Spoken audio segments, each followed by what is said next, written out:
Kepada yang terhormat Ibu Dr. Luki Imro'ah, Kepala Bidang Kesehatan Masyarakat Dinas Kesehatan Kabupaten Bojonegoro, yang kami hormati perwakilan dari UNUSA dan UNICEF, dan yang kami banggakan serta kami sayangi ibu-ibu kader dari wilayah Kalipidu dan Tanjung Harjo beserta petugas nutrisionisnya yang saat ini rawuh dalam acara penemuan dini kasus kurang gizi akut atau wasting pada balita.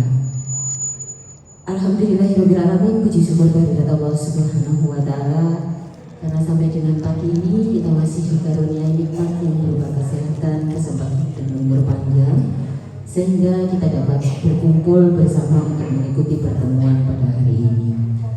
Salawat serta salam semoga senantiasa tercurah kepada baginda Rasulullah, dan semoga kita senantiasa bisa istiqomah untuk melaksanakan apa yang menjadi sunnah-sunnah dari beliau. Baik Bapak Ibu undangan yang kami hormati, mengawali acara pada pagi hari ini demi sukses dan lancarnya acara yang akan kita lalui bersama, maka mari kita secara bersama membaca basmalah. Bismillahirrahmanirrahim. Untuk selanjutnya kami mohon dengan hormat Ibu Dr. Luki Imro'ah, Kepala Bidang Kesehatan Masyarakat Dinas Kesehatan Kabupaten Bojonegoro, untuk memberikan pengarahan sekaligus berkenan membuka acara pada pagi hari ini. Silakan Dr. Luki.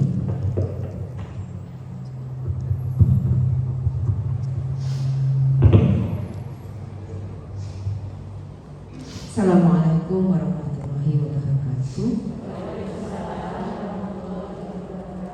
Alhamdulillahirrahmanirrahim. Assalatu wassalamu ala asrafil anbiya'i wal mursalin wa ala alihi wa ashabihi ajma'in. Amma ba'du. Yang saya banggakan ibu-ibu kader, sampai kecap putranya bareng. Semangat ya Bu ya. Ibu-ibu kader dari Puskesmas Tanjung Harjo dan Kalipidu, dan ibu-ibu balita ya. Yang hari ini balitanya nanti akan membantu ibu-ibu kader ini. Jadi ada balita yang dihadirkan kangge bantu jenengan untuk belajar cara mengenali kalau di sini hosting ya, hosting itu apa, kan? Yang saya hormati perwakilan dari UNICEF, Mbak Lutfi dan Mbak Ranika ya, dari UNUSA Universitas Nahdlatul Ulama Surabaya. Jadi ibu-ibu kader dari Tanjung Harjo dan Kalipidu ini hari ini mendapatkan apa ya namanya, refreshing khusus dari UNICEF dan bekerjasama dengan UNUSA. UNICEF itu apa? Jadi kan perusahaan UNICEF. Apa UNICEF itu sopo? Dan kesehatan kan tahu, oh kayak gitu, kayak Mbak Ita, kan? Itu Pak Agus, tahu Dinas Kesehatan ini harus ngurusi kesehatan di Bojonegoro. Panjenengan tahu UNICEF?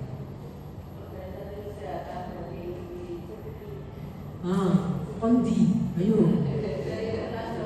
Betul. Jadi UNICEF itu organisasi yang ngopeni anak-anak. Nah, yang ngopeni kesehatan namanya WHO. UNICEF ini ngopeni anak-anak. Yo kesehatan nih, yo pendidikan nih. Pokoknya masalah anak-anak. Ini yang ngurusi UNICEF. Nah, ini ada perwakilannya Mbak Lutfi. UNICEF itu dari seluruh dunia. Orang baik-baik ini, orang Bojonegoro tok. Yo. Kantornya UNICEF kantornya UNICEF di Jenewa, Swiss, Indi Goni. Ayo. Negaranya Swiss. Kantor pusatnya di seluruh dunia itu di sana. Nah, sekarang ini, beliau-beliau ini perwakilan dari UNICEF yang nanti akan khusus mengajari ya, belajar bersama ibu-ibu tentang bagaimana caranya mengenali, ya, maksud dari UNUSA ini Universitas Nahdlatul Ulama Surabaya. Jadi universitas itu sekarang juga harus melakukan kebudayaan seperti ini, ya. Nah, tentang deteksi dini dan bagaimana cara menangani ghosting. Ghosting itu ya, Tanjung Harjo istilahnya kurang gizi. Nah, tuh kok beratnya tidak sama dengan beratnya ghosting itu berarti tidak sesuai dengan dhuwure sakmene kok bobote mek sakmene. Bocahe ning lali dhuwur ya. Nah, itu ghosting. Dhuwure normal tapi beratnya kurang. Itu ghosting. Ya. Bayangannya ghosting itu seperti itu. Caranya nanti kalau panjenengan kan biasanya selama ini sing diisi KMS, ya toh? Berat badan menurut apa? Umure sakmene, bobote sakmene. Cocok ora? Sesuai napa mboten? Kan ngoten nggih? Naik turun tidak naik, ya. Naik atau tidak naik, naik atau tidak naik. Nah, ghosting nanti caranya panjenengan akan diajari. Yang disebut dengan ghosting itu sing ya. Tapi jangan lupa bahwa ghosting ini kurus itu dadak apa nyolot urus, maksudnya gini, dadak pulang di ini normal saiki ujug-ujug dadi kurang gizi. Napa? Maune gak munda, suwe-suwe jadi kurang gizi. Yang pertama tadi atau yang kedua ini? Yang kedua, ya toh? Orang ada ujuk-ujuk. Keinginannya itu tingginya normal, beratnya normal. Ulang iki, tingginya normal, beratnya kok jadi gizi kurang? Kan tidak begitu, ya kan? Ada perjalanan. Nah, iki perjalanan ini yang harus diwaspadai. Soalnya nek wis tekan ghosting wis untuk kene. Apa meneh stunting tambah kasek. Gitu ya. Jadi nek iso bobot mudun niki wis tidak naik sesuai dengan pita atau sesuai dengan KBM itu sudah iki masalah. Jadi nek jenengan saiki bobote swidak sesuk swidak siji bingung pisan. Nggih mboten? Pasti bingung. Sesuk swidak ulang ngarep 59 sewono. Ya. Anda sih nek muda mboten. Nek muda tambah bingung.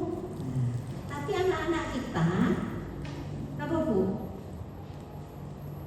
Ini anak-anak ya harus, jadi bukan hanya kudune naik, orang harus. Nek orang naik berarti ada masalah. Enggak Bu, tapi saon masalah enggak? Munda ulang dewini itu saiki 7,1. Mundak apa mboten mundak? Hah? Ayo sapa sing iku mundak macam itu. Hah? Naik atau jenengan nek nulis ngene KMS N nopo T?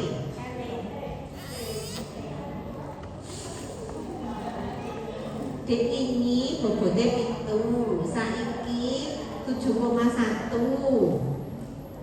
N nopo T?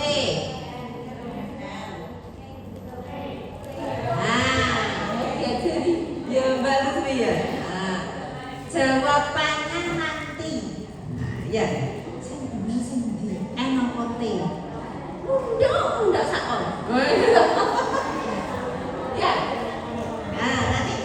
diajari Mbak Lutfi. Iki sakjane munda opo orang muda. N atau T. Makanya T itu apa sih? Artinya T itu kan?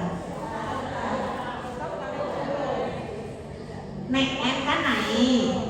Nek T tidak naik apa tetap? Apa turun? Lho T kabeh lho kuwi tidak naik yo T, tetap niku yo T, turun yo T. Ayo. Sing bener sing diartine. Tidak. Nek mundak saon naik niku tidak naik. Naik Bu. Wis kok diajari Mbak Lutfi ya. Gunanya pertemuan hari ini agar anak-anak kita kuwi kalau nanti ketahuan ya gak kaset jenengan nanti barang kaset toh nek wis kaset pernah ditulungi nang mboten alah iki wis kaset wis ora iso diapa-apakno kan mboten nggih kaset niku ya ora jadi nek iso ngene misalnya jenengan masak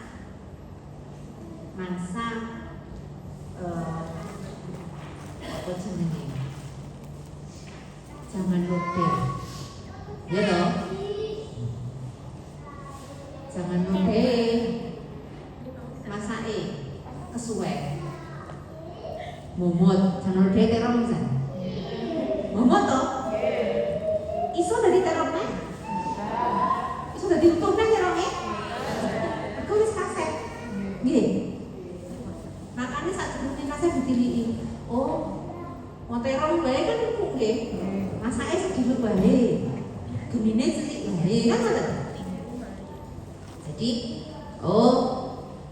ditunggoni ojo ditinggal nah ditinggal teko ora trimo momot kesatan barang kan gitu ya jadi jangan sampai kaset mergo nek wis kaset gak kena ditulungi gak kena diapa-apakno wis kadung momot tapi diapakno nasi sudah menjadi bubur nek wis jadi bubur mosok iso dibaca segone kan enggak bisa ya kan nah begitu juga anak-anak kita ojo sampai jadi ghosting ojo sampai gizi kurang itu ojo sampai karena nek wis gizi kurang itu berarti wis kabeh semua organ tubuhnya sudah kurang juga nek iso lagi kok orang muda berarti ada sesuatu nanti panjenengan akan diajari begitu ya apa meneh stunting stunting kaset nemen ya cara jangan ngono wis kesatan jangane apa terong mau wis kesatan wis ra karu-karuan dadi obrol-obrol kan ya nggih gitu nggih jadi itu nanti yang akan diajarkan nanti mumpung ada Mbak Lutfi dan Mbak Paramita sama tim dari urusan ya dan UNICEF nanti kalian belajar bareng gitu ya di sini diperhatikan betul kemudian nanti panjang ini kan orang kader itu Tanjung Harjo kadernya berapa jumlahnya enggak totalnya sak Tanjung Harjo kader Posyandu Balita jumlahnya kilo Posyandunya ada berapa Tanjung Harjo? Tanjung Posyandunya 23 kali 5 berarti mes 1 coba dulu ya kali itu berapa?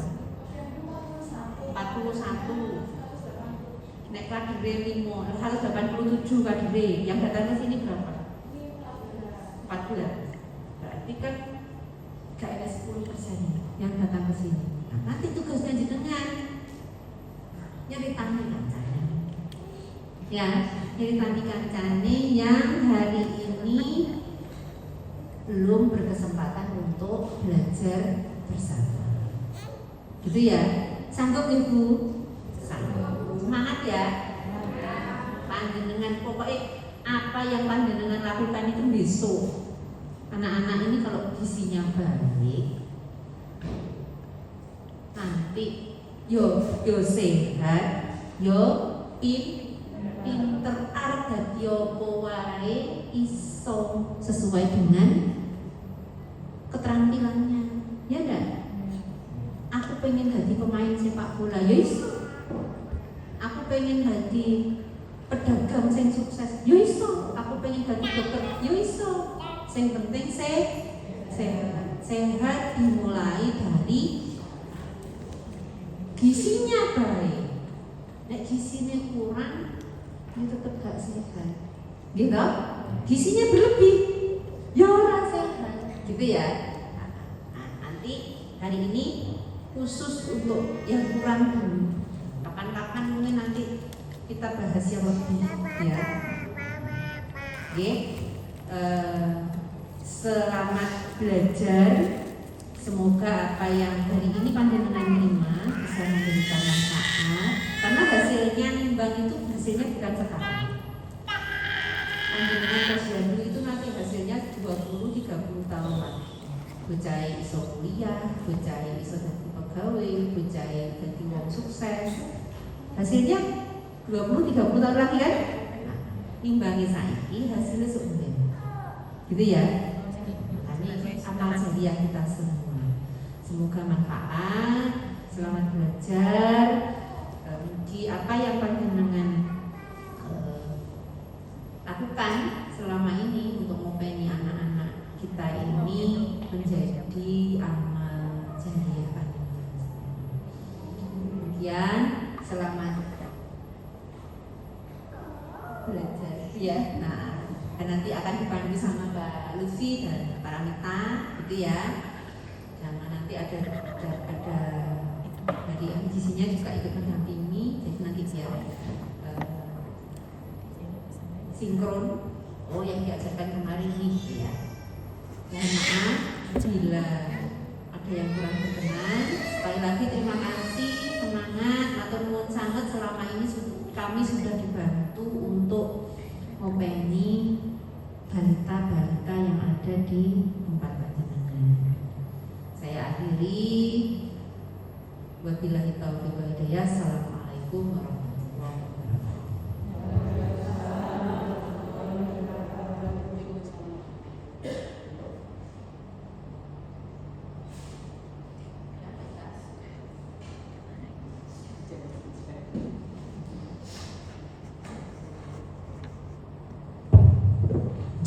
Matur nuwun sangat kami sampaikan kepada Dr. Ruki Imro'ah. Baik Bapak Ibu yang kami hormati, kita break sekitar 5 menit nih. Untuk selanjutnya nanti langsung pemberian materi dari tim narasumber yang ada pada hari ini.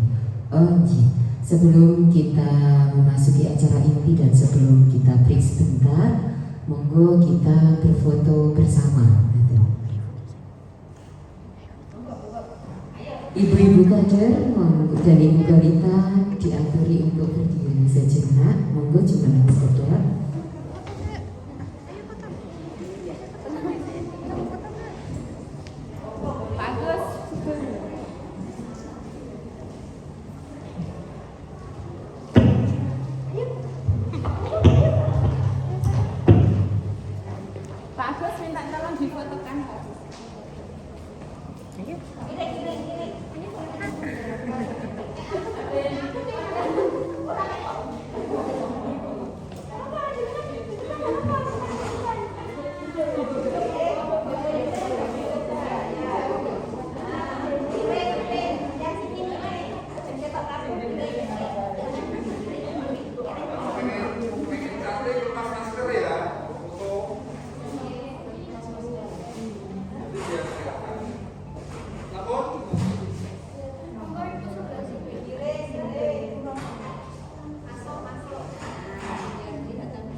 Bismillahirrahmanirrahim. Assalamualaikum warahmatullahi wabarakatuh. Waalaikumsalam warahmatullahi wabarakatuh.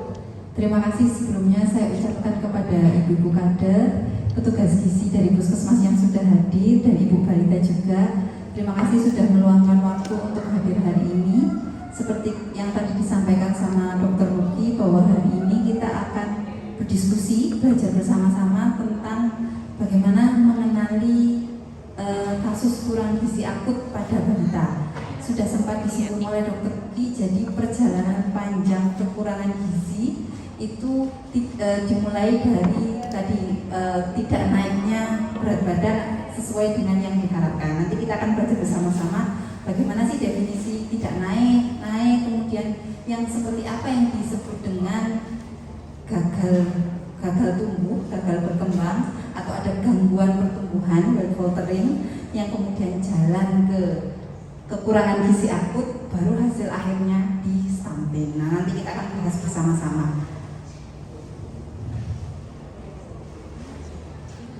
Jadi kalau misalnya melihat seperti apa yang tadi disampaikan adalah kenapa sih kok kita repot-repot untuk belajar ini? Kenapa kita harus istilahnya itu jaga-jaganya itu sejak jauh-jauh sekali, agar nanti kalau misalnya ketemu kasus itu tidak dalam kondisi yang sudah parah. Tadi disampaikan hasil finish akhir gangguan malnutrisi itu adalah stunting. Kalau sudah stunting tadi katanya sudah kasep, sudah terlambat sekali, sudah tidak bisa diapa-apain, yang bisa dilakukan hanya mengoptimalisasi yang ada. Nah, sebelum jadi stunting ini kita jaga-jaga di depan, mulai bersiap-siap kalau ketemu kondisi-kondisi balita yang tidak sesuai dengan yang diharapkan, artinya pertumbuhannya, perkembangannya, kenaikan berat badan dan sebagainya tidak sesuai, kita sudah bersiap-siap dan cara mendeteksinya itu seperti apa.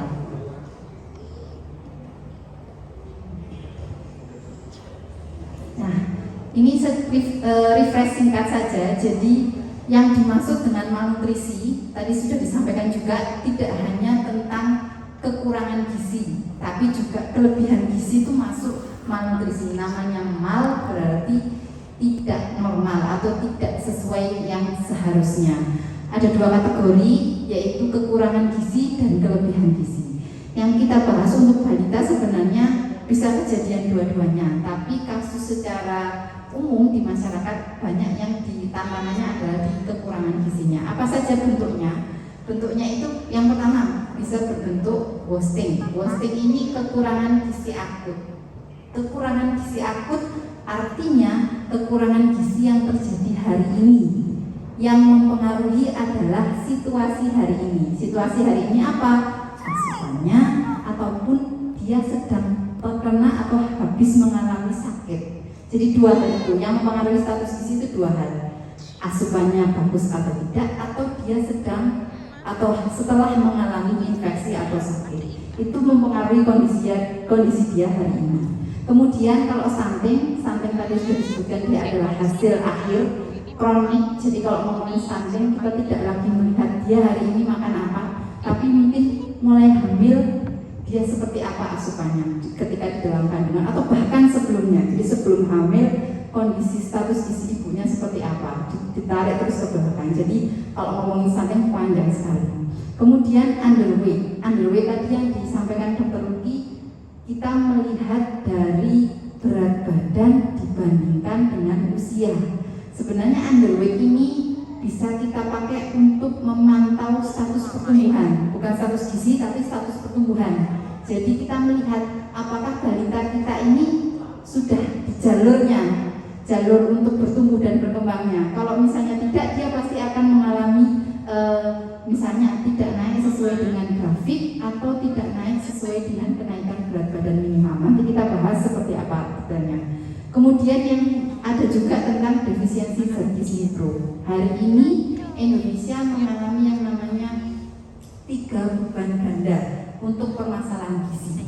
Yang pertama tadi kekurangan gizi belum selesai, yang kedua adalah kelebihan gizi, obesitas, overweight, dan yang terakhir adalah kekurangan zat gizi mikro.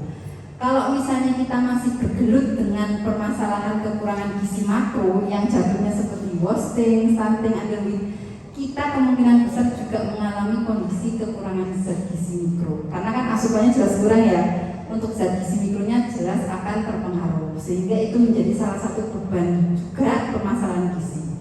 Kemudian yang terakhir ini adalah ketika di masa kehamilan IUGR, jadi tidak sesuai pertumbuhan janinnya dan hasil akhirnya ketika lahir anaknya adalah berat badan lahir rendah. Hati-hati ketika anak sudah lahir berat badan lahir rendah, berarti sudah ancang-ancang resikonya tinggi untuk menuju ke wasting dan stunting. Makanya mereka-mereka yang sudah lahir BBR biasanya akan mendapat perhatian khusus gitu ya, untuk jangan sampai jatuh ke kondisi yang kurang.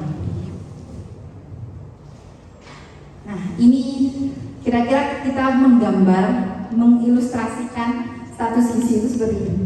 Kelihatan Bu?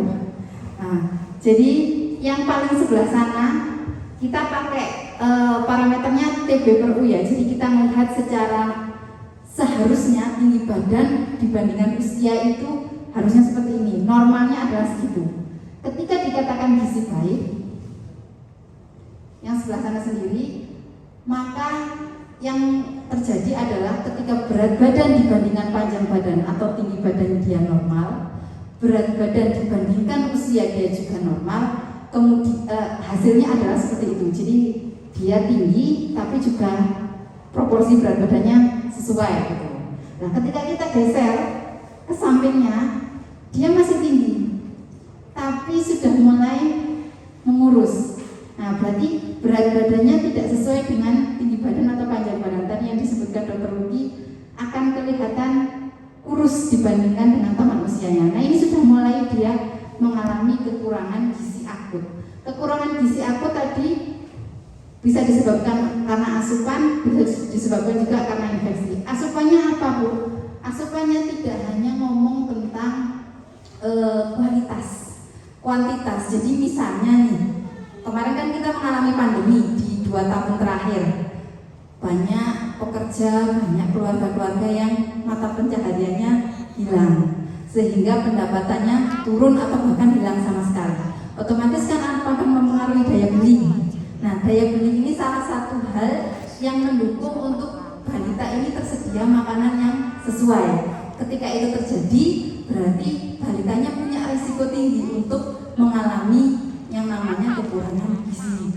Makanya kalau misalnya dilihat, kita sedikit ngomong hasil data penelitian yang baru-baru ini dilakukan SSBI, angka wasting kita naik karena tadi pandemi, akses terhadap makanan karena daya beli turun, aksesnya turun, jadi sehingga balita-balita yang mengalami kekurangan gizi akut naik jumlahnya.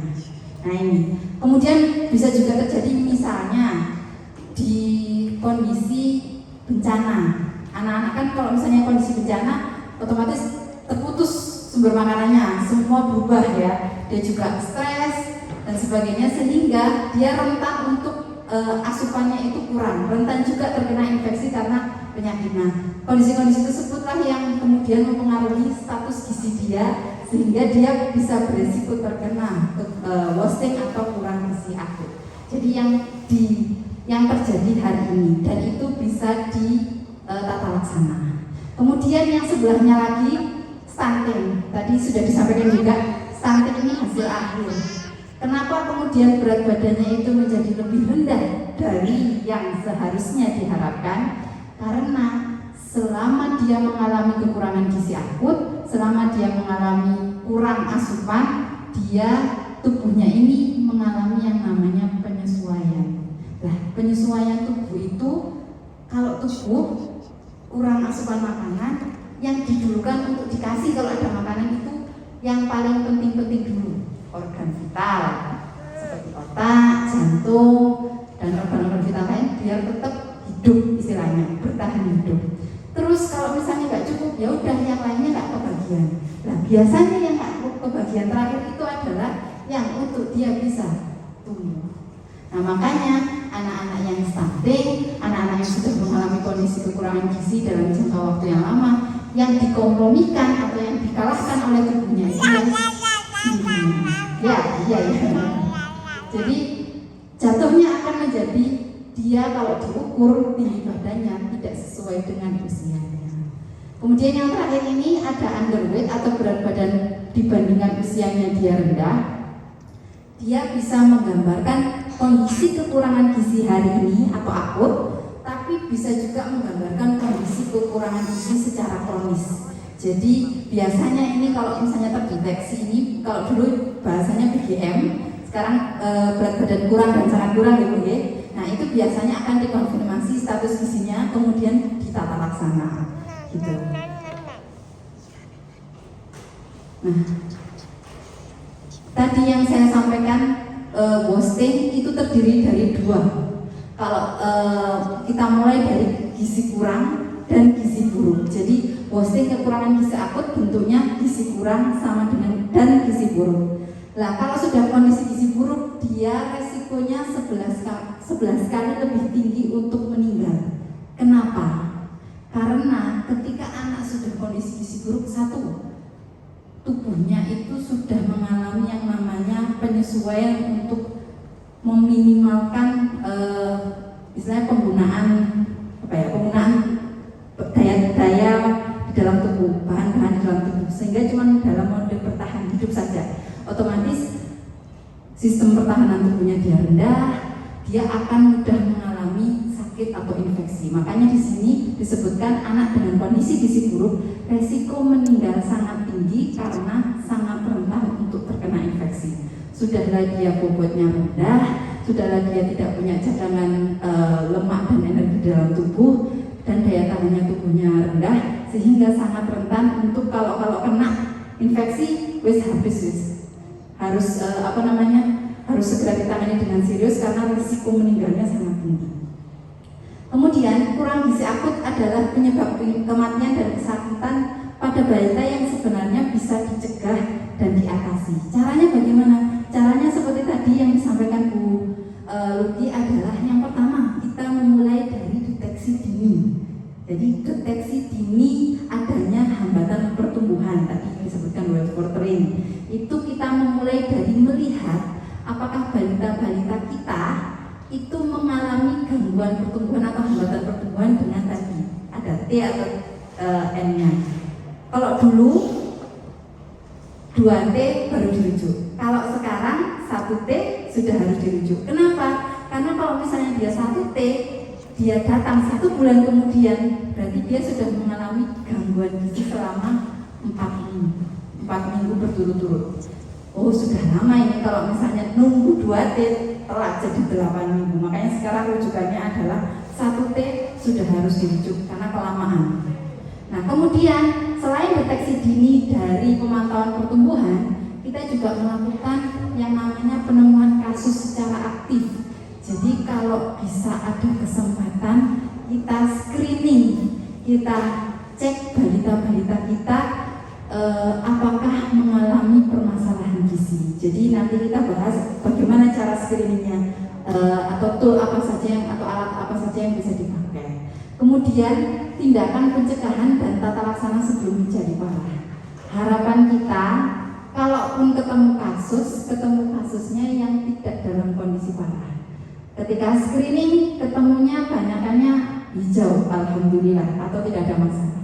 Kemudian kalau ketemu statusnya misalnya dia ada indikasi hambatan pertumbuhan, ayo dicek apa yang menyebabkan, terus kemudian dilakukan tindakan sehingga tidak menjadi jauh. Kalaupun ketemu gizi kurang, oke lah, ketemu gizi kurang berarti kita dilakukan pemberian PMP. Terus kalau misalnya ketemu gizi buruk, ya wes lah, nggak apa-apa. Tapi ketemunya harapannya gizi buruk yang tanpa komplikasi. Jadi kalau misalnya semakin awal di screening, semakin awal dicek, ketemunya itu tidak dalam kondisi parah, untuk tata laksananya relatif lebih mudah dan lebih murah untuk misalnya di level masyarakat. Nah ini tadi yang saya sampaikan sekilas. Jadi hubungannya kurang gizi akut sama kurang gizi kronis. Ketika seorang balita mengalami kekurangan gizi yang tidak tertangani dengan baik, sehingga ada proses penyesuaian di dalam tubuh. Jadi dalam jangka waktu tertentu dia terus-menerus kekurangan gizi, tubuhnya akan beradaptasi. Yang paling dikalahkan itu adalah pertumbuhan linearnya atau pertumbuhan tinggi badannya. Yang lainnya karena nggak bisa digantiin. Kita kan nggak bisa menggantikan otak nggak dikasih makan ya nanti tidak berfungsi dengan baik. Organ-organ vital tidak diberikan asupan makanan juga nanti tidak akan berfungsi dengan baik. Jadi yang dikalahkan adalah pertumbuhan linearnya atau tinggi badannya. Makanya anak-anak dengan kondisi kurang gizi akut 3 kali lebih tinggi untuk menjadi stunting atau dia pendek tidak sesuai dengan usia yang diharapkan. Nah, ini kita ngomong tentang jadi pengelolaan gizi buruk. Hari ini pengelolaan gizi buruk itu didesain dengan melibatkan lebih aktif masyarakat. Di sini perwakilan dari masyarakat adalah ibu-ibu kader, ibu-ibu balita. Kita berharap bisa berpartisipasi lebih di yang dimobilisasi masyarakat. Jadi untuk deteksinya, kalau teman-teman nakes nanti kan sudah di ranahnya konfirmasi sama tata laksana ya. Nah, kalau misalnya sudah ketemu lebih banyak kasus, kemudian sudah bisa dilakukan perawatan lebih dini, otomatis kan tidak akan lebih sedikit yang jatuhnya ke parah ya. Nah, makanya kita mulai merekomendasikan untuk dilakukan mobilisasi masyarakat dengan screening status gizinya menggunakan Vitalila. Jadi ini adalah bagian atau upaya kita untuk lebih cepat menemukan kasus, sehingga kalaupun ada kasus lebih cepat direspon, lebih cepat untuk dilakukan perawatan, sehingga tidak dalam kondisi buruk baru ketahuan, sudah parah, ini sudah berbulan-bulan, sudah harus menginap di rumah sakit, sudah ada komplikasi medis, ketemunya jangan sampai seperti itu. Makanya di sini kami mengajak dari masyarakat untuk melakukan screening atau penapisan secara dini dengan menggunakan salah satunya adalah Vitalila. Nah, deteksi dini balita kurang gizi akut tadi sudah sempat disinggung. Yang pertama adalah pemantauan pertumbuhan. Ibu-ibu sudah diajari tentang bagaimana melihat grafik pertumbuhan di KMS. Ibu-ibu kader sudah ya, sudah tahu bagaimana menentukan T sama N? Sudah ya. Yang disebut T yang seperti apa selama ini yang panjenengan tahu? Boleh salah satu ibu kader?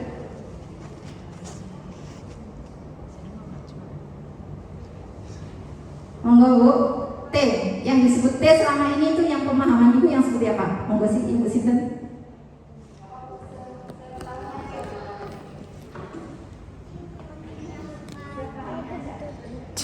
Itu loh kakak mana kakak? Duh. Kakak, jangan dimaem.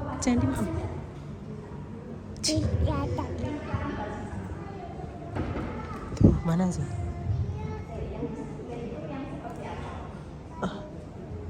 Itu yang tetap ya. Tidak lain.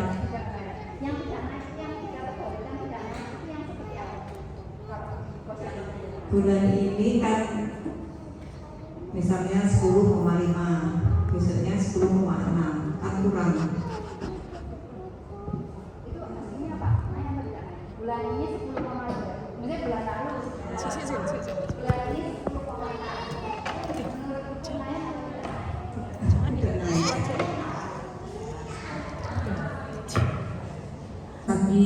Tapi kalau sudah di atas 1 tahun biasanya kan naiknya minimal 2 on. Jadi kan kalau naik cuma 1 on itu dikatakan kurang. Jadi naiknya harus 2 on. Gitu. Tadi yang 2 on ini disebutnya apa Bu?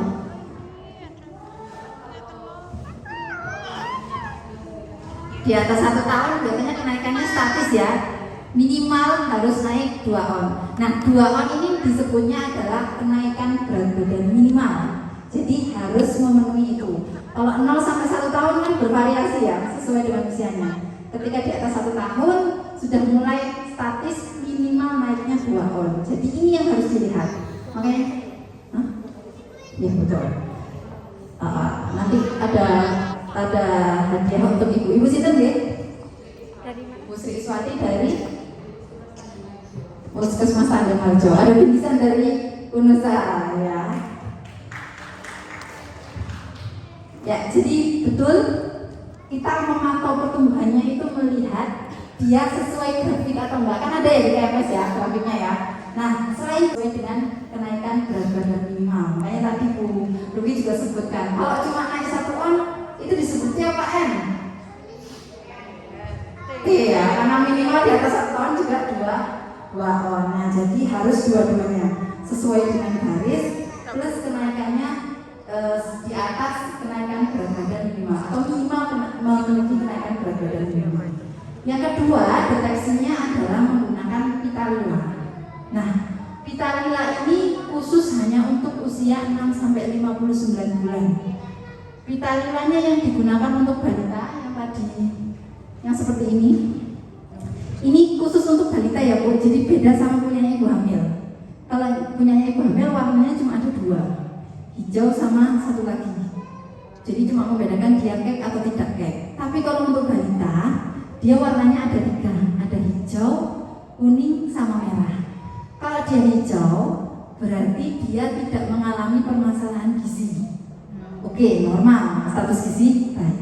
Tapi kalau ketika diukur ini dia jatuhnya kuning atau merah, berarti dia mengalami permasalahan gizi. Kalau ketemu kasus kayak ini, sebaiknya dirujuk. Dirujuknya kemana? Dirujuknya ke tenaga kesehatan. Jadi untuk dilakukan konfirmasi. Kalau kasus wasting, biasanya kami merekomendasikannya adalah dirujuk ke puskesmas Bu. Kenapa? Karena sekalian ketika dirujuk dia dicek semuanya pakai pendekatan MTBS. Jadi nggak cuma ngomong tentang berat badan, tinggi badan nila, tapi dicek juga misalnya ada riwayat sakit, kemudian ada riwayat keluarga yang mengalami sakit. Itu semuanya dicek ketika dirujuk ke puskesmas. Nah, kami selalu merekomendasikan sebenarnya rujukannya adalah rujukan ke puskesmas. Kemudian yang terakhir adalah pemeriksaan bengkak. Jadi kenapa sih kok dilakukan pemeriksaan bengkak? Kita mau memastikan kalau balita kita ginuk-ginuk unyu-unyu itu memang ginuk-ginuk unyu-unyu yang sehat. Karena kalau dia ginuk-ginuk unyu-unyu karena bengkak, berarti dia sakit, masuknya gizi buruk. Jadi kita ajari juga teman-teman kader untuk dicek benar nggak ini ginuk-ginuknya ini karena memang dia sehat atau jangan-jangan malah bengkak. Kalau bengkak sudah harus dirujuk karena jatuhnya menjadi gizi buruk. Nanti kita belajar gimana caranya untuk pemeriksaan bengkak di kedua punggung kaki. Nah, jadi ini prinsipnya ketika kita di pemantauan pertumbuhan maunya adalah menemukan kasus sedini mungkin. Jadi T-nya tadi sudah ketemu sejak awal, segera untuk dilakukan konfirmasi dan dilakukan perawatan bila memang diperlukan. Kemudian, nah ini sebenarnya saya sih lebih melihat ini sekedar informasi aja untuk ibu-ibu. Permasalahan gizi terutama balita itu memang tidak bisa diselesaikan dalam jangka waktu yang singkat.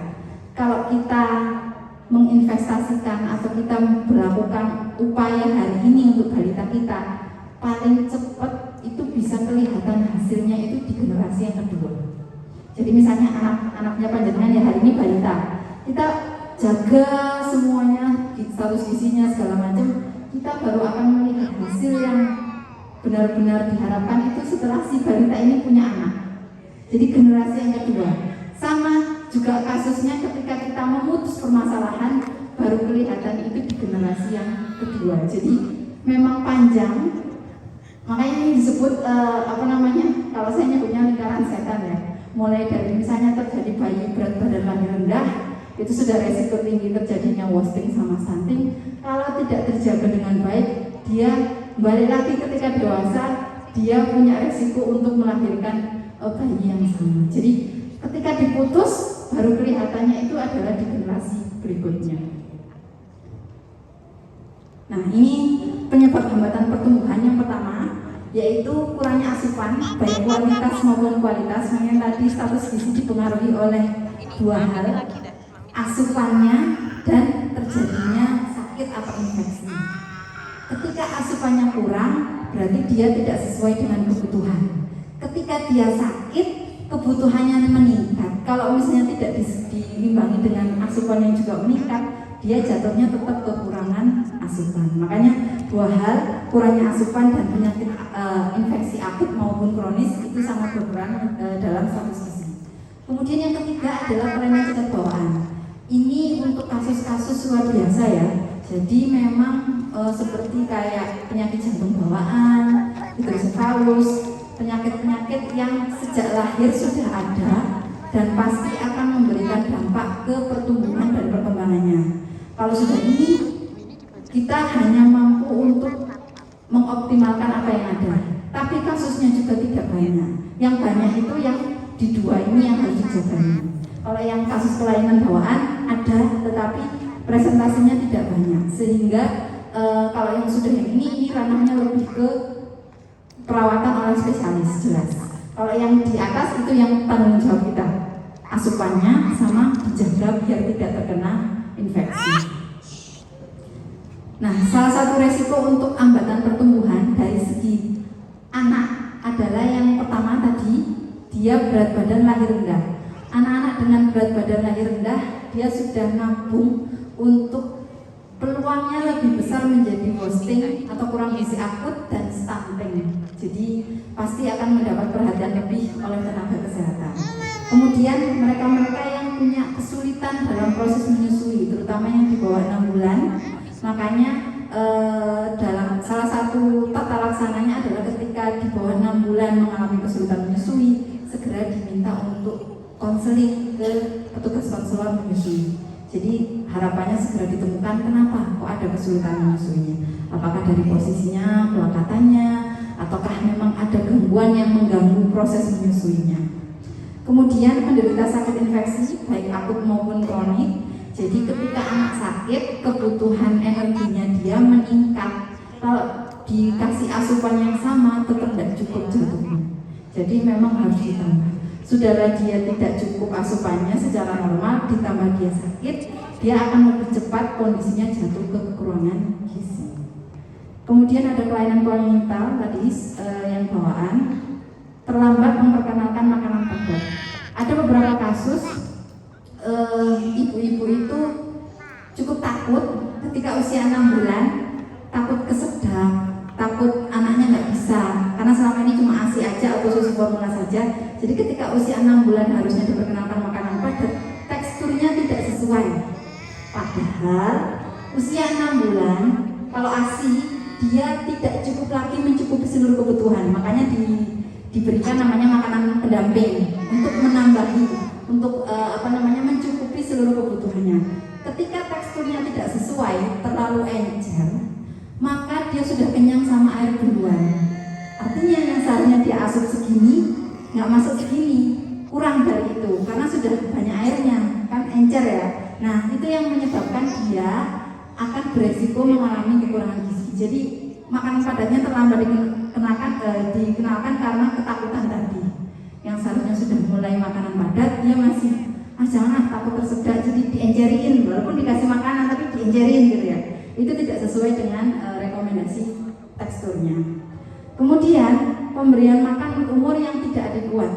Jadi berdasarkan penelitian kita mulai mengalami permasalahan gizi itu kalau balita itu ketika masuk usia MPASI sudah mulai macet. Kalau dari usia ASI ya 0 sampai 6 bulan kan ASI saja ya. Selama dia menyusunya bagus, tidak ada masalah, tidak ada kesulitan, dia akan naiknya itu bagus. Begitu masuk usia MPASI, mulailah permasalahan dan drama, GTM lah, kemudian dilepeh lah dan sebagainya. Akhirnya mulai lagi naiknya itu macet. Ini sudah mulai tersendat-sendat. Nah, ini masa-masa itu tidak cuma ngomong tentang pemenuhan kebutuhan, tapi juga memang ngomong tentang memperkenalkan makanan dan cara makan dan kebiasaan makan. Jadi butuh komitmen menurut penelitian, bahwa komitmen orang tua, komitmen orang-orang di sekitar, nggak cuma ibu saja, ayah, nenek, untuk mendukung agar proses belajar makan, proses mengenal makan dan memenuhi kebutuhan lewat makanan itu bisa berlangsung dengan baik apabila juga mendapatkan dukungan. Dan ada rekomendasi-rekomendasi sesuai dengan usianya, baik tekstur, jumlah, dan variasi. Ketika itu tidak terpenuhi, maka anak-anak berisiko untuk mengalami yang namanya kekurangan gizi. Itu untuk dari segi anaknya. Kalau dari segi ibunya, ibu-ibu yang memiliki gangguan kesehatan, baik itu secara fisik maupun mental. Biasanya ini mungkin sudah di screening ya sama ibu petugas gizi, sama ibu bidan. Itu ketahuan, oh ini ibunya misalnya tidak mampu untuk memberikan ASI misalnya, atau ada gangguan kesehatan yang menyebabkan dia tidak mampu melakukan pengasuhan misalnya. Itu biasanya sudah di screening juga. Kemudian ada ibu remaja. Ibu remaja kita juga masukkan faktor yang bisa mempengaruhi, karena anak remaja yang mau tidak mau kondisinya harus menjadi ibu pasti akan mengalami yang namanya perubahan psikologis.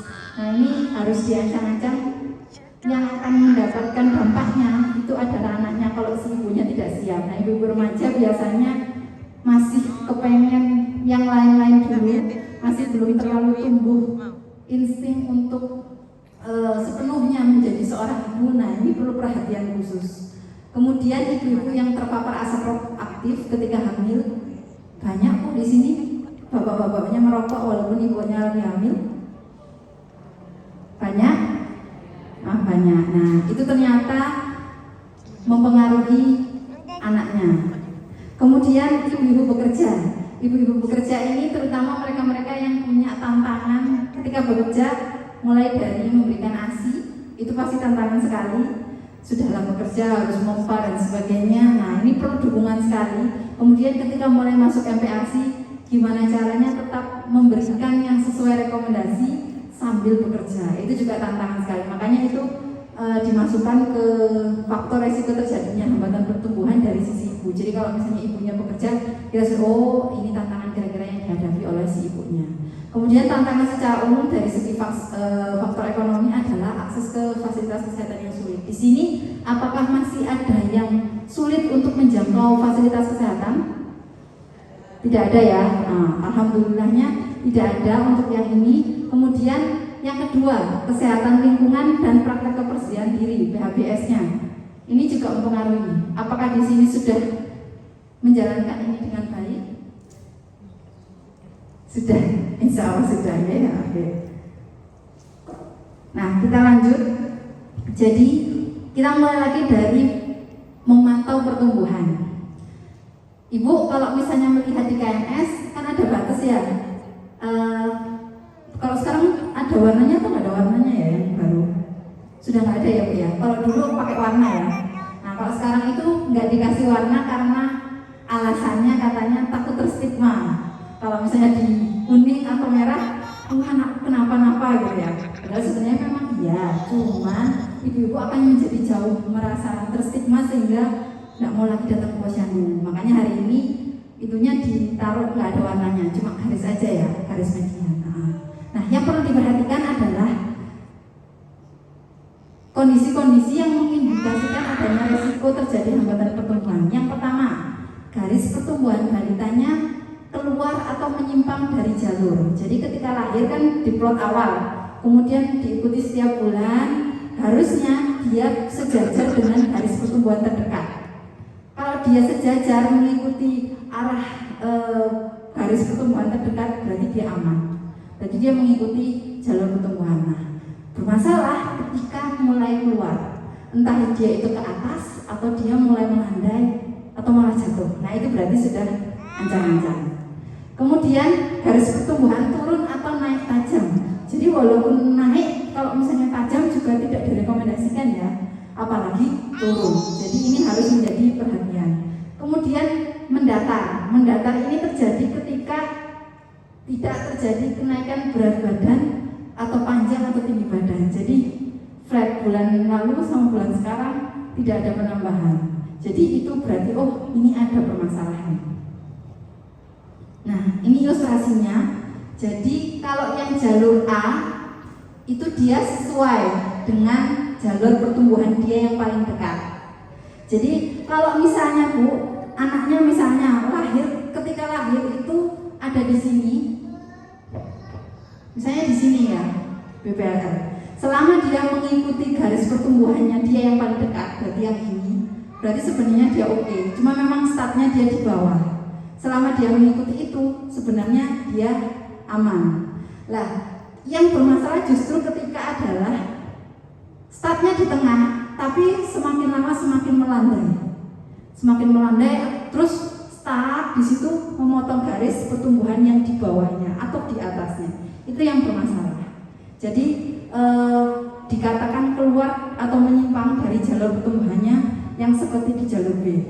Kelihatan dari bulan ke-2 sudah mulai melandai, ketiga melandai lagi, keempat melandai. Jadi memotong garis antara bulan ketiga sama keempat. Kemudian garis pertumbuhan turun atau naik tajam, seperti yang ada di titik A atau titik B. Ini biasanya kalau terjadi kayak gini, kami biasanya merekomendasikan untuk menggali buku kadernya. Bu, apakah adiknya ini pernah mengalami sakit beberapa waktu yang lalu atau sebelumnya? Karena kalau dia mengalami sakit, otomatis dia biasanya akan turun berat badannya. Terus bulan depan kalau dia diberikan pengobatan dan asupan yang sesuai, kita bisa berharap bahwa dia akan naik secara tajam. Kalau itu tidak apa-apa, karena berarti dia sedang masa recovery atau masa penyembuhan dan masa tumbuh kejar. Itu boleh. Tapi kalau ketika kita tanya, dia nggak ada riwayat sakit sebelumnya. Kok tiba-tiba bulan ini naik tajam dibandingkan bulan lalu? Hati-hati, berarti ada pola makan yang berubah. Jadi pola makan yang berubah ini menjadi indikasi ini bermasalah. Karena berlebih nanti kan juga akan menjadi masalah. Yang boleh diperbolehkan naik turun tajam ini adalah ketika kita cek, oh dia habis sakit. Berarti bulan lalu turun, bulan ini seharusnya dia naik kalau dia mendapatkan asupan dan pengobatan yang benar. Itu bisa. Kalau tidak itu berarti kita harus waspada pola makannya dia yang berubah. Kemudian garis pertumbuhan mendatar, nah itu kelihatan jadi stuck tidak naik.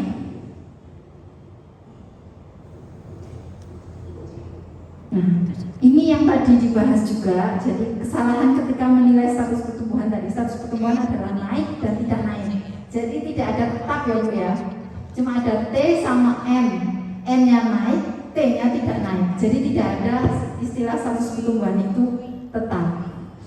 Nah, caranya adalah kita membandingkan dengan bulan lalu, dikatakan naik jika garis pertumbuhannya sejajar garis pertumbuhan terdekat atau memotong garis di atasnya dan sesuai dengan kenaikan berat badan minimal. Jadi dua, harus sesuai dengan grafik plus memenuhi kenaikan berat badan minimal. Dia bisa saja secara gambar itu mengikuti garis, tapi ketika dicek ternyata nggak nyampe kenaikan berat badan minimalnya, tetap harus dikatakan dia T, tidak naik. Contohnya seperti ini. Nah, kalau saya selalu merekomendasikan itu tetap ditulis. Jadi ketika misalnya dia mendatar ataupun naik tajam atau turun tajam, biasanya saya kalau merekomendasikan ke kader itu, Bu, ditanya terus ditulis saja kenapa. Misalnya sedang tidak nafsu makan atau sedang diare di bulan itu atau bulan lalu, atau sedang demam. Jadi siapapun yang membacanya itu tahu, oh ini gak naik ini karena ini, tidak mendatar karena ini. Jadi siapapun yang membacanya bisa langsung memahami kenapa ini tidak naik. Jadi saya selalu merekomendasikan seperti itu. Yang pertama yang tidak naik, grafik berat badan memotong garis pertumbuhan di bawahnya. Kenaikan berat badannya kurang dari KBM. Yang naik, kalau grafik berat badan memotong garis pertumbuhan di atas atau sesuai atau minimal sama dengan KBM. Tidak naik kalau mendatar atau kurang dari KBM, apalagi menurun dan kurang dari KBM. Nah, ini sebenarnya saya sampaikan juga karena banyak saya temukan itu kesalahan dalam menentukan umur. Jadi kenapa ini kemudian menjadi krusial? Kalau ibu-ibu mau menentukan status pertumbuhan kan ibu membandingkannya sama umur ya. Nah kalau ibu salah menentukan umur kan grafiknya menjadi tidak sesuai ibu. Jadi hasilnya tidak akurat. Makanya cara perhitungan umur ini juga saya sampaikan. Yang direkomendasikan adalah perhitungan bulan genap 30 hari. Jadi misalnya si adik ini lahir di tanggal 1 Januari. Kemudian dia sudah datang ke posyandu di tanggal 20 Januari karena jadwalnya tanggal 20 misalnya. Maka pada saat itu ibu nulis usianya berapa bu? 0 bulan. Ada yang nulis 1 bulan? 0 ya? Oke. Bulan depan tanggal 20 lagi. Ibu nulis dia 1 bulan apa 2 bulan? 1 bulan. Oke, 1 bulan. Dia lahir tanggal 1 Januari, kemudian posyandunya tanggal 20 Januari. Itu posyandu pertama. Kemudian bulan depannya misalnya posyandunya jadwalnya maju. Misalnya di bulan itu jadwalnya karena suatu hal, jadwalnya jadi 2 kali posyandu dalam 1 bulan.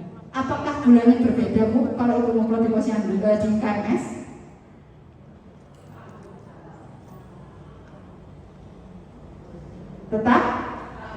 Tetap bulannya sama. Terus ditaruh di mana bu?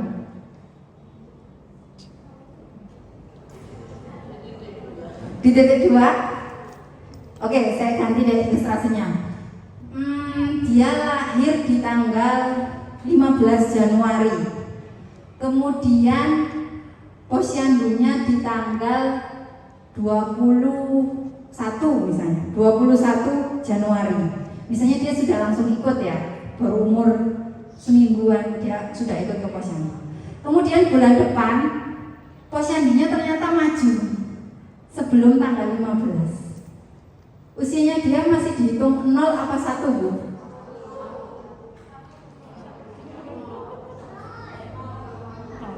0 apa 1 bu? Dia lahir 15 Januari. Posyandunya tanggal 21 Januari. Kemudian posyandu bulan berikutnya di tanggal 14 Februari misalnya.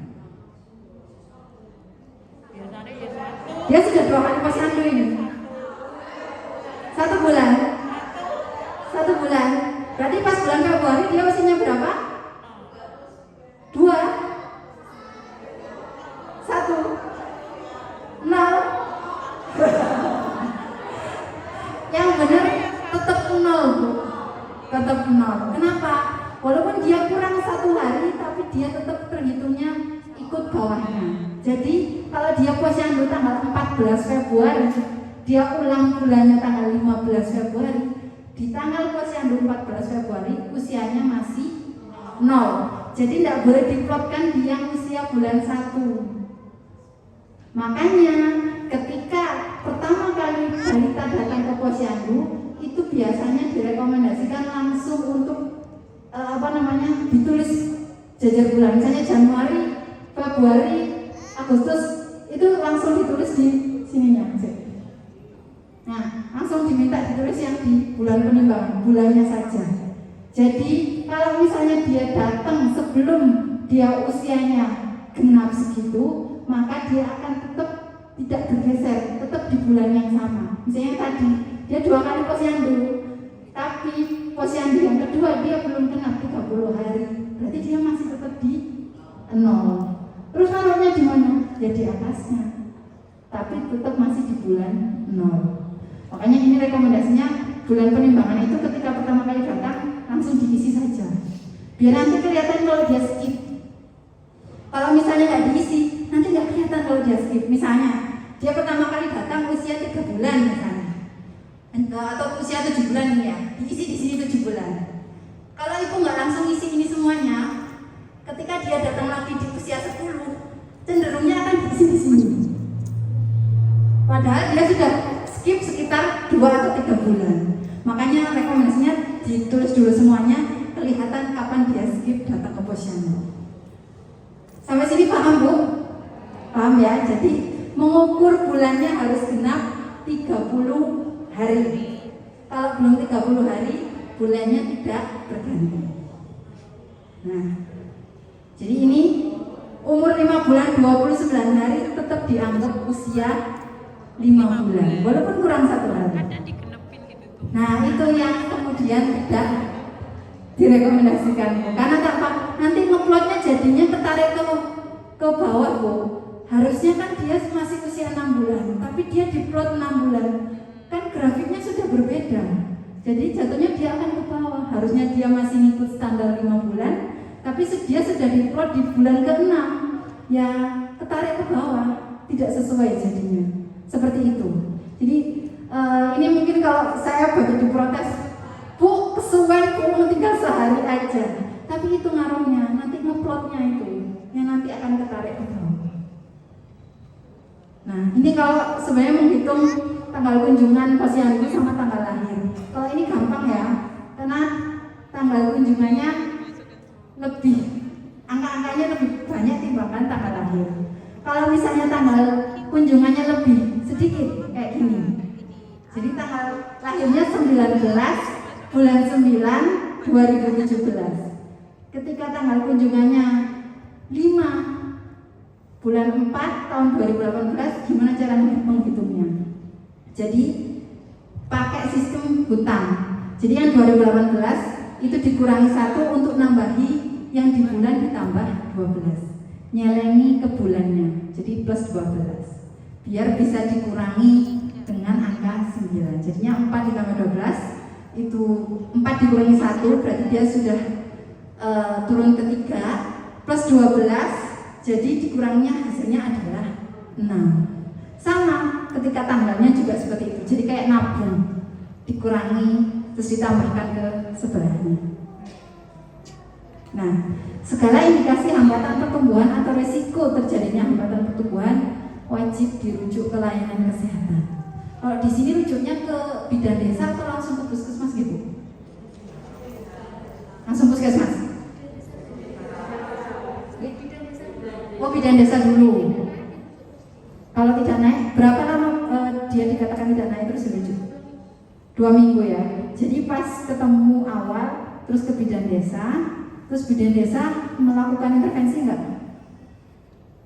Atau ditunggu 2 minggu gitu baru? Oh, dikasih edukasi. Oh, jadi konseling dulu 2 minggu, kalau nggak naik, baru dirujuk ke puskesmas. Oke.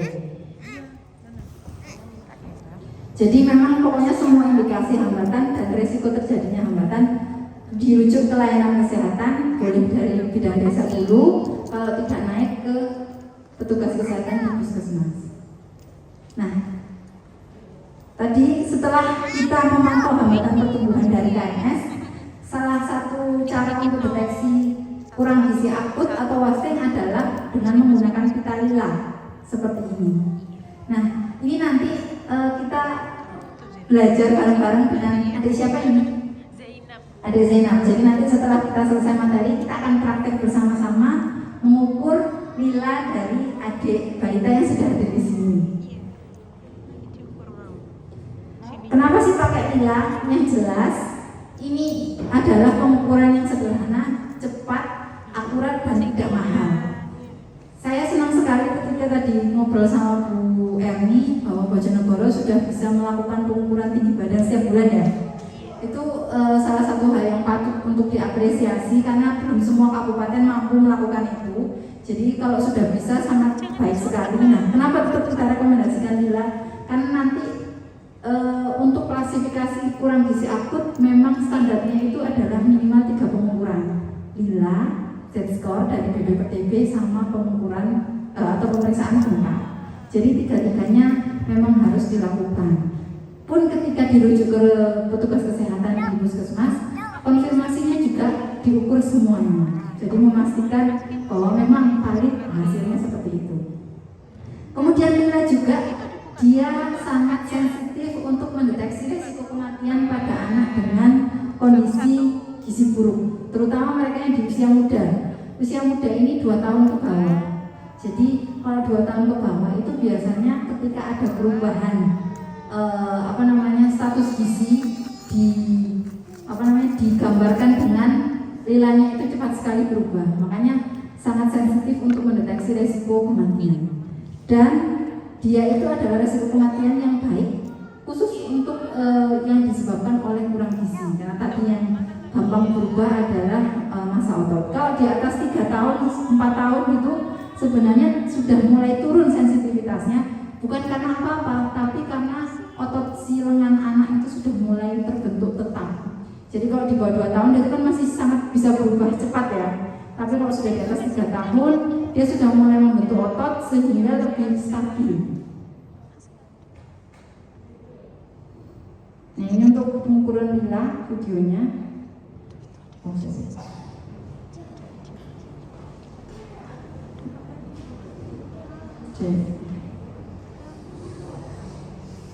Ini untuk yang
Yuk kita ukur sendiri. Pemeriksaan lingkar lengan atas atau lila untuk balita. Halo Ibu, dengan menggunakan pita lila, kita bisa mengetahui status gizi balita usia 6 bulan hingga 5 tahun. Yuk kita ukur sendiri. Sebelum memulai, buka baju balita terlebih dahulu untuk memudahkan proses. Pastikan sisi pita lila yang berwarna merah depannya. Dan pastikan posisi pita di pertengahan antara pundak dan siku. Tangan balita ibu harus lurus dan santai. Kedua, masukkan ujung A ke lubang ujung B. Terakhir, tarik pita hingga menyentuh kulit.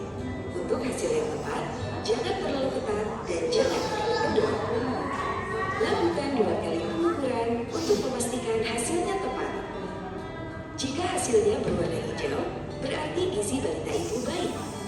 Namun, jika hasilnya berwarna kuning atau merah, berarti balita ibu punya masalah gizi. Segera hubungi tenaga kesehatan atau kader terdekat tentang hasil pengukuran pita lila. Lakukan pengukuran rutin minimal sekali dalam sebulan atau bila balita sakit dan tidak nafsu makan. Jangan lupa, perhatikan juga hal-hal berikut ini. Semoga balita ibu terus sehat ya. Ya, ini sebenarnya adalah video pengukuran lila yang untuk teman-teman kader sama pengasuh. Jadi kita juga ada modeling untuk pengasuh juga diajari. Tapi karena hari ini yang hadir adalah kader, kita mengajari kader sebenarnya sama dengan ketika mengajari pengasuh. Beda kalau nakes sudah harus dalam bentuk angka ya. Outputnya untuk tenaga kesehatan sudah dalam bentuk angka dan dipastikan titik tengahnya benar. Makanya kalau misalnya tenaga kesehatan rekomendasinya adalah pakai benang. Biasanya pakai benang untuk memastikan titik tengahnya. Kalau kader sama pengasuh kita boleh pakai ini. Kalau nakes biasanya sudah tidak boleh, harus pakai benang atau medline minimal karena outputnya adalah angka. Nah, ini kalau kita memperkenalkan untuk lila buat kader sama pengasuh biasanya kita mintanya asal warnanya jelas. Jadi apa hasil warnanya? Merah, kuning atau hijau? Kalau hijau berarti aman. Kalau kuning kuning atau merah berarti ada masalah dan diminta untuk dirujuk ke tenaga kesehatan. Simpel seperti itu untuk kader dan kader dan pemasuk. Nah, kemudian pemeriksaan bengkak. Pemeriksaan bengkak ini tadi kita lakukan untuk memastikan kalau balita kita ini ginuk-ginuk dan memang karena sehat, bukan karena bengkak, jadi dicek. Caranya gimana? Ini kurang jelas, tapi yang jelas kita mulai dengan anaknya pastikan duduk secara nyaman dan yang akan ngecek bengkaknya duduk di depannya persis. Kemudian kedua jempolnya ini diletakkan di kedua punggung kaki secara bersama-sama. Ditekan, kemudian dihitung 3 detik. Kalau kami rekomendasinya itu dihitung 1001, 1002, 1003. Kenapa? Karena biar nggak cepat. Kalau 1, 2, 3 biasanya cepat. Jadi kita rekomendasikan 1001, 1002, 1003. Jadi biar pas 3 detik. Setelah 3 detik diangkat kedua tangannya secara bersama-sama. Kita lihat hasilnya. Kalau hasilnya dia tetap dekok alias jeglong, tidak balik, berarti dia mengalami bengkak. Kalau dia mengalami bengkak, berarti dia sudah pasti gizi buruk. Bengkak pada anak gizi buruk adalah dimulai dari bawah, dari kedua punggung telapak kaki, kemudian harus dua-duanya. Jadi kalau misalnya dari hasil ini ternyata yang balik itu cuma 1, berarti dia bukan bengkak karena gizi buruk. Berarti ada yang lain. Tetap perlu untuk diperiksakan, tapi bukan karena gizi buruk. Kalau karena gizi buruk, dia bengkaknya itu dua-duanya, nggak akan baliknya itu dua-duanya. Dan tidak sakit ketika ditekan. Jadi tadi kan ditekan ya selama 3 detik. Itu kalau karena dia bengkak karena gizi buruk, dia tidak akan merasa sakit. Kalau ketika ditekan dia sakit, berarti ada yang lain, bukan karena gizi buruk. Dan tetap harus diperiksa lebih lanjut, tapi bukan karena gizi buruk. Bengkak karena gizi buruk dimulai dari bawah, dari kedua punggung telapak kaki, tidak sakit ketika ditekan, dan dia tidak berubah.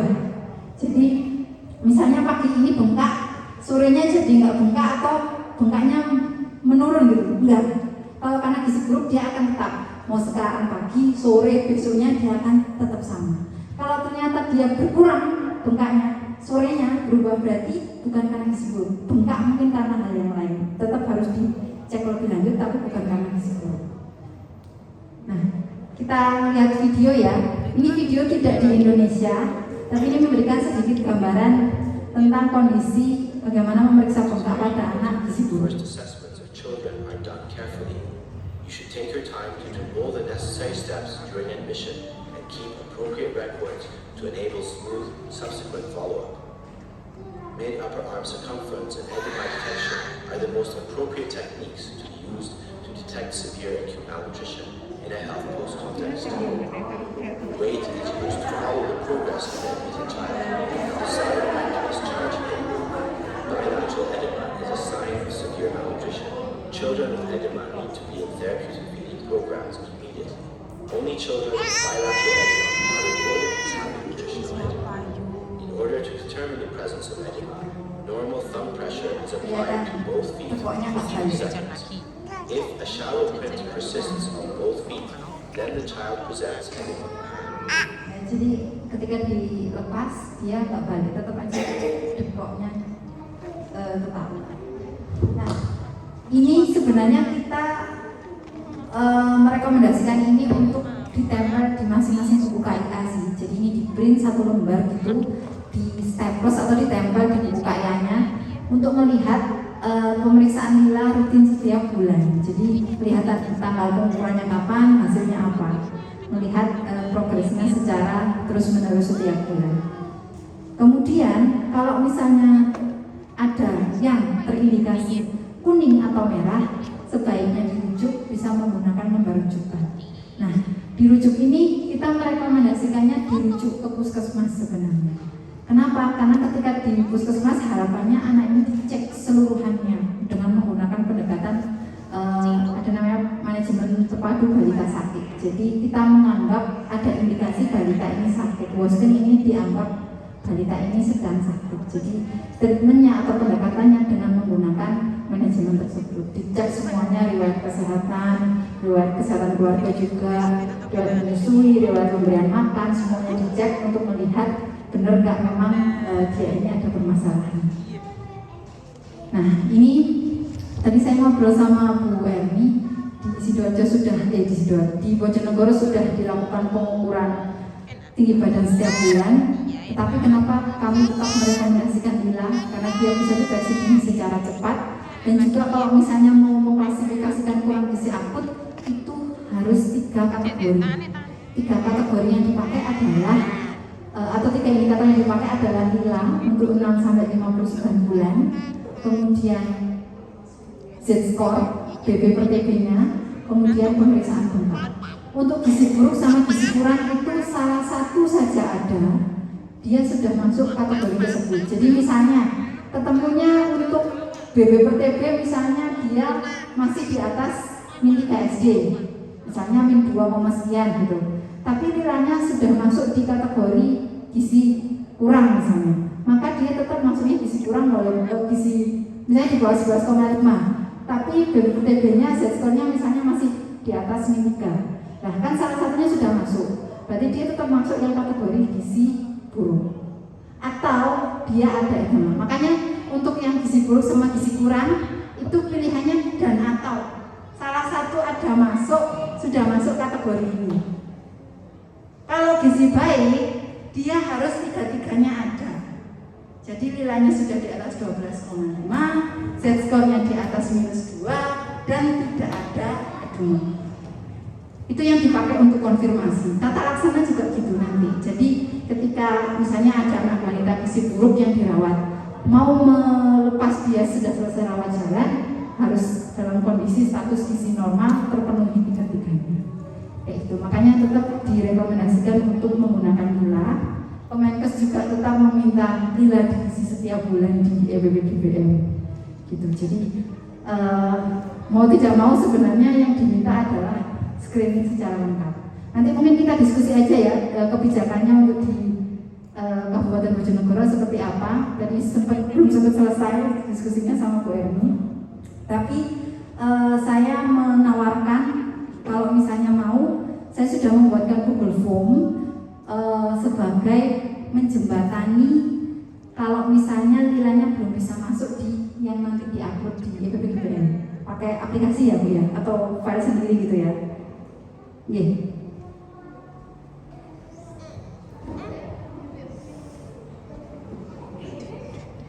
Nah, kan punya sendiri ya yang Bojonegoro. Jadi sebenarnya tadi saya nawarin, cuma belum selesai diskusi saya sama Bu Erni, beliaunya sudah ini.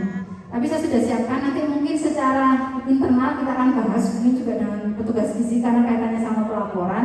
Tapi untuk teman-teman kader, kita sampai di sini fokus kita adalah bagaimana mendeteksi secara cepat kasus-kasus kekurangan gizi atau adanya hambatan pertumbuhan.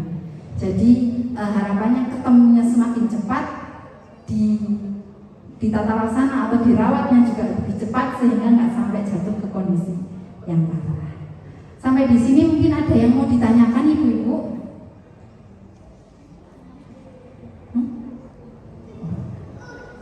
Kalau tidak ada kita langsung praktek dulu ya, nggak apa-apa ya, nanti kasihan balitanya. Kita mau bagi berapa Mbak? Ada ibu kadernya ada berapa orang? 30 orang? 28. Balitanya ada 2, jadi kita bagi menjadi 2 kelompok ya. Nanti yang diperiksa ILA sama bengkak. Jadi kita praktek mengukur ILA dan pemeriksaan bengkak. Monggo Mbak Mita mungkin yang bagi. Mungkin pembagiannya sesuai wilayah puskesmas saja ya. Jadi kelompok 1 adalah puskesmas Tanjung Harjo, yang 1 adalah puskesmas Kalitinggi. Gitu ya. Monggo Ibu, di sebelah mana? Balitanya bisa 1 di sebelah sini, 1 di tengah mungkin ya. Jadi sebelah kiri adalah puskesmas Tanjung Harjo dan yang tengah adalah puskesmas.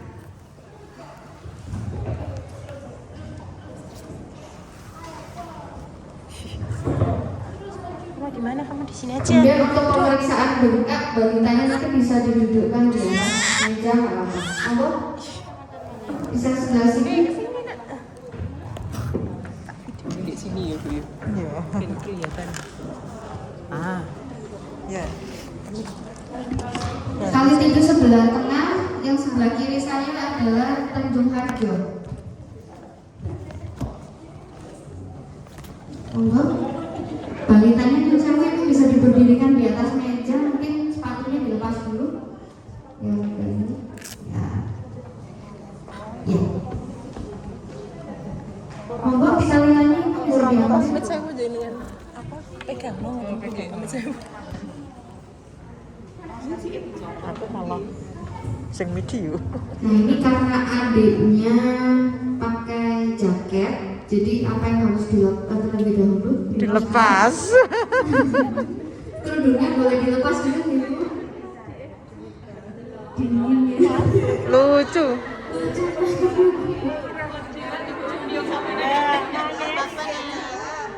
Boleh dicopot dulu. Iya. Pakai kaos. Oh iya. Nah, sayang. Bentar ya. Ya, yang diukur tangan kiri atau tangan kanan Ibu? Kiri. Jadi untuk pengukuran nila itu tidak harus tangan kiri, nggih.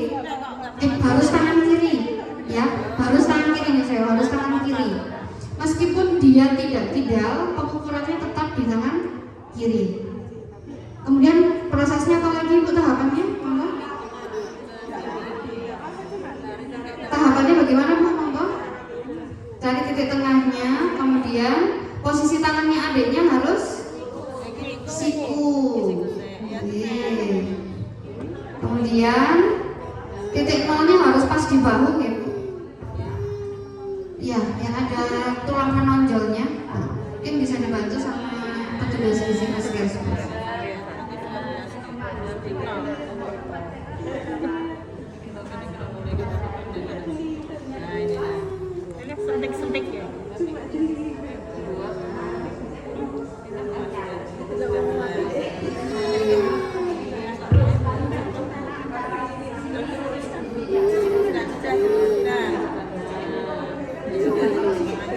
Kemudian setelah ketemu titik tengahnya belum pas Bu nolnya. Angka nolnya pitanya, iya. Kurang ke atas Bu, angka nolnya belum pas. Iya. Angka nolnya harus pas.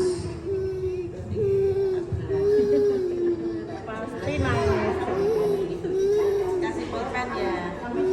Di pulpen ini bisa ditandai pakai jari juga boleh.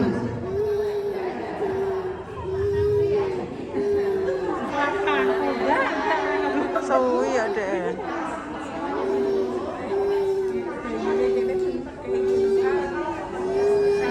Direkatkan 1 kali, kemudian dilihat dulu hasil pengukurannya.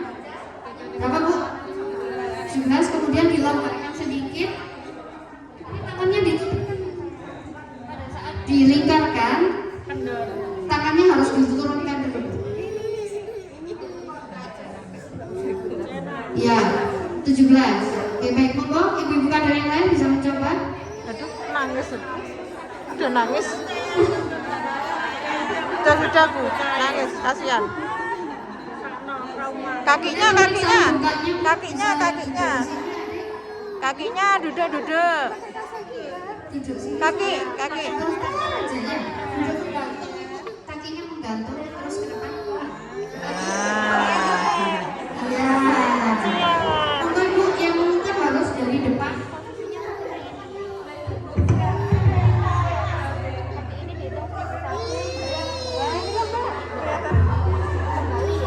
Kembali.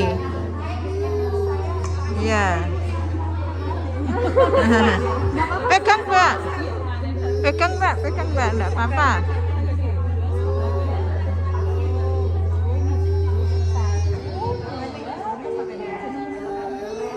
Nah, kembali.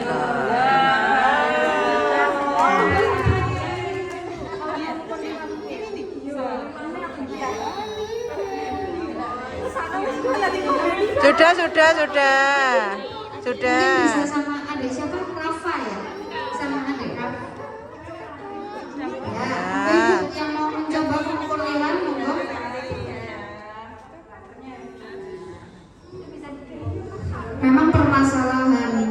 yang sering timbul di posyandu itu adalah balita yang rewel, Bu.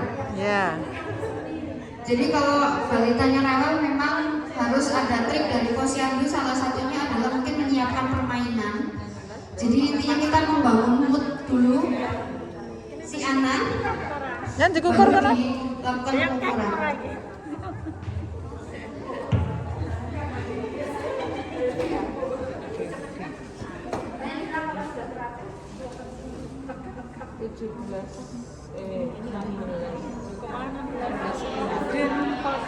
Iya. Panjang kali ya.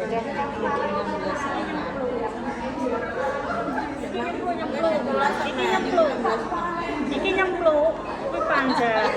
Kaki ibu. Kaki ibu. Itu tuh tangane mentek-mentek kayak ngono. Iya deh ya. Dari depan sampean, aja kok samping. Nah, Wes diparani. balik nah. 1001, 1002, 1003.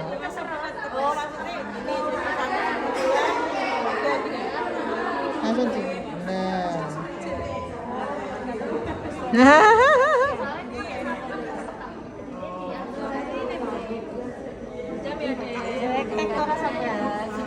Seribu satu, 1002, 1003. Oh iya.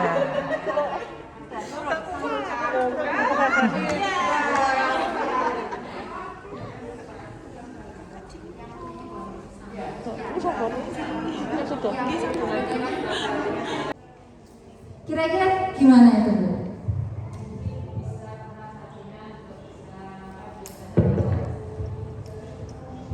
Biasanya Monggo Ibu. Oh, Ibu balita. Bis. Dia itu enggak batuk, enggak ada gejala apapun, sehat-sehat saja, aktif. Ketika di screening ternyata TB paru. Dan di rumah tidak ada yang merokok.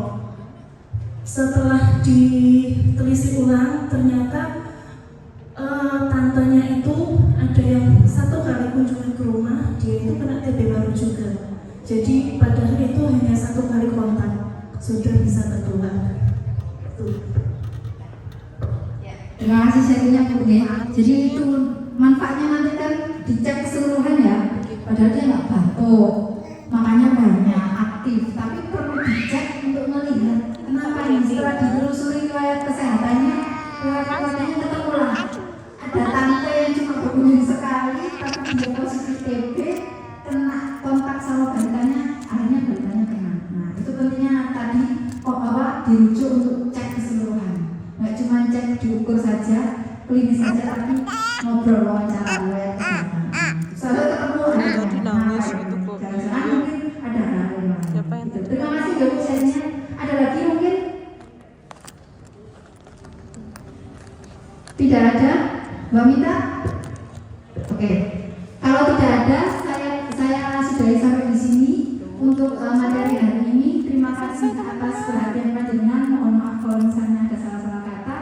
Saya akhiri. Wassalamualaikum warahmatullahi wabarakatuh. Waalaikumsalam warahmatullahi Terima kasih wabarakatuh. Mbak Lutfi atas materi yang sudah disampaikan.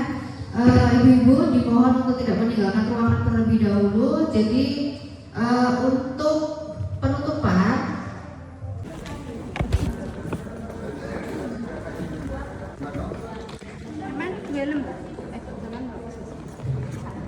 Sudah. Mari tanda tangan. Ih, cepet. Maaf aja. moga-moga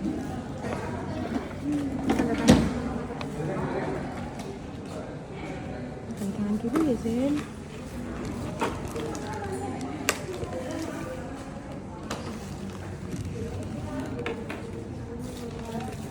Tanda tangan sama nama kertas sebelah sini, Bu. Iqbal kita ya. Iya.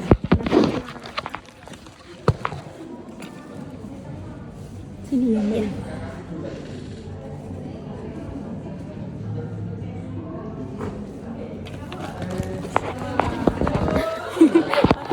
Iya, terima kasih. Gimana? Nggih. Cacat. Nggih, niki kula selap ten mriki. Amit nggih Bu nggih. Kula selap kresek rumiyin. Tak masuk. Ji, oh terus nuwun. Oh, nggih. Anti yang nggih.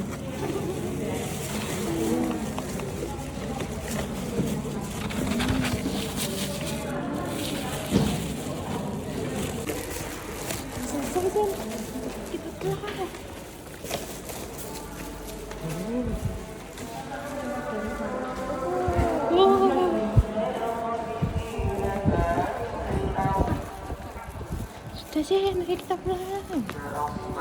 Ya, telepon Bapak dulu.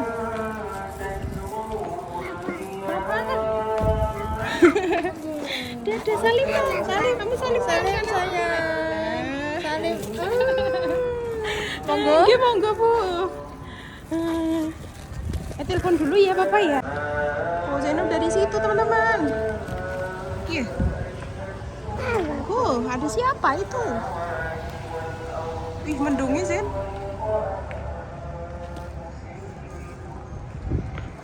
Tuh, di sini.